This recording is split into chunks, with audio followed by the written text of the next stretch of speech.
ಇರ್ತವೆ, ಹುಲಿ, ಸಿಂಹ, ಚಿರತೆ ಅಥವಾ ಈ ಥರದ ಝೂನಲ್ಲಿ ಇರ್ಬೋದು. ಝೂನೇ ಅದು ಬೇರೆ ಪ್ರಾಧಿಕಾರ, ಅದು ಅವ್ರಿಗೆ ಅರಣ್ಯ ಇಲಾಖೆಗೆ ಸಂಬಂಧಪಟ್ಟಿಲ್ಲ, ಅದು ಪ್ರಾಧಿಕಾರ ಅದು. ಬಟ್ ಝೂ ಫಾರೆಸ್ಟ್ನಲ್ಲಿ ಇರ್ತಕ್ಕಂಥ ನಮ್ಮ ಇಲಾಖೆಯಿಂದಲೇ ಕೆಲವು ಡಾಕ್ಟರ್ಗಳನ್ನ ಅಲ್ಲಿಗೆ ಎರವಲು ಸೇವೆ ತಗೊಂಡಿರ್ತಾರೆ. ಸೊ ಅವರು ಅಲ್ಲಿ ಇಟ್ಕೊಂಡು ಏನಾದ್ರೆ ಯಾವುದೋ ಒಂದು ಗ್ರಾಮಕ್ಕೆ ಕಾಡಾನೆ ನುಗ್ಬಿಟ್ಟಿರ್ತದೆ, ಅವನು ಹಿಡಿಯೋದಕ್ಕೋಸ್ಕರ ನಮ್ಮ ಪಶುವೈದ್ಯರನ್ನು ಬಳಸ್ಕೊಂಡು ಡಾರ್ಟ್ ಅಂತ ಮಾಡ್ತೀವಿ. ಡಾರ್ಟ್ ಅಂದ್ರೆ ಅವ್ರನ್ನ ಮತ್ತು ಬರೋಕ್ಕೆ ಇಂಜೆಕ್ಷನ್ ಕೊಟ್ಟು ಅವ್ರನ್ನ ಇಟ್ಕೊಳ್ಳೋದು ಇಟ್ಕೊಂಡು ಮಾಡೋದಕ್ಕೆ, ಅಥವಾ ಕಾಯಿಲೆಗೆ ಬಂದರೆ ಚಿಕಿತ್ಸೆ ಮಾಡೋದಕ್ಕೆ ಅಂಥದಕ್ಕೆಲ್ಲ ನಮ್ಮ ಪಶುವೈದ್ಯರ ನೆರವು ಪಡಿತಾರೆ. ಆಮೇಲೆ ಪ್ರಾಣಿ ದೌರ್ಜನ್ಯ ಮತ್ತು ಶೋಷಣೆ ತಡೆ. ಇದೇನಂತಂದ್ರೆ ಇದು ಕಾನೂನು ತುಂಬಾ ಬಿಗಿಯಾಗಿದೆ. ಸಾಮಾನ್ಯ ಯಾರಿಗೂ ರೈತರುಗಳಿಗೆ ಸಾಮಾನ್ಯರಿಗೂ ಅರಿವು ಕಡಿಮೆ. ಇದ್ರ ಬಗ್ಗೆನೇ ಒಂದು ದೊಡ್ಡದು ಒಂದು ಹೆಚ್ಚು ಕಡಿಮೆ 2-3 ಗಂಟೆ ಪಾಠ ಮಾಡುವಂಥದ್ದು.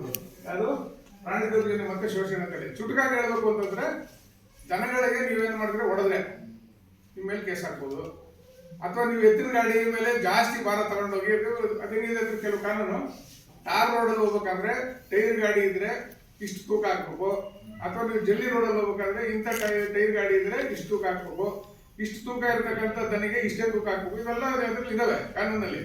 ಆಮೇಲೆ ಹೊಡೆದ್ರೆ, ಅದಕ್ಕೆ ಬೈದ್ರೆ, ಇಂಥವ್ರಿಗೆಲ್ಲ ಕೇಸ್ ಇದಾವೆ ಅದರಲ್ಲಿ. ಆಮೇಲೆ ಕೆಲವೊಂದರಲ್ಲಿ ನಾನ್ ಬೇಲೆಬಲ್ ಇದಾವೆ.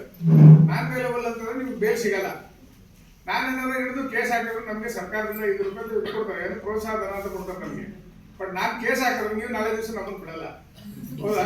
ನಮ್ಮ ಡಾಕ್ಟರ್ ಬಂದು ಕೇಸ್ ಹಾಕಿ ನಾಳೆ ದಿವಸ ಬರಲಿ, ನೋಡ್ಕೊಳ್ತೀನಿ ನಮ್ಗೆ ಅಂತೀವಿ, ಹೋಗ್ತಾನೆ. ಸೊ ಈ ಕಾನೂನುಗಳಿದಾವೆ, ಬಟ್ ಕಾನೂನು ನಿಧಾನಕ್ಕೆ ಇಂಪ್ಲಿಮೆಂಟ್ ಆಗ್ತಾ ಇದೆ. ಈಗ ಏನಾಗ್ತಾ ಇದೆ ನೋಡಿದ್ರೆ ಗೊತ್ತಿಲ್ಲ, ಎಲ್ಲಾದ್ರೂ ಇದನ್ನ ಸಣ್ಣ ಸಣ್ಣ ಕರುಗಳು ತಗೊಂಡೋಗ್ಬೇಕಾದ್ರೆ ಹಿಂದಿನ ಇದರಲ್ಲಿ ಸ್ವಲ್ಪ ಬಿಗಿಯಾಗಿತ್ತು, ಈಗ ಸ್ವಲ್ಪ ಲೂಸ್ ಇದೆ. ಸೊ ತಗೊಂಡೋದ್ರೆ ಅವನ್ನ ಹಿಡಿದ್ರೆ, ಆಮೇಲೆ ಏನು ಅದನ್ನ ಕಸಾಯಿಖಾನೆಗೆ ಸಾಗಾಣಿಕೆ ಮಾಡ್ತಾ ಇದ್ರು, ಅವ್ರು ಹಿಡಿದು ಅವ್ರ ಮೇಲೆ FIR ಮಾಡಿ ಮಾಡ್ತಕ್ಕಂಥದ್ದೆಲ್ಲ ಇದ್ರಲ್ಲಿ ಬರ್ತಾ ಇದೆ. ಆಮೇಲೆ ಜಾನುವಾರು ಗಣತಿ ನೀವು ಕೇಳಿರ್ಬೇಕು, ಜನಗಣತಿ ಕೇಳಿರ್ತೀರ ಅಲ್ವಾ? ಜಾನುವಾರು ಗಣತಿ ಕೇಳಿದಿರಾ? ಜಾನುವಾರು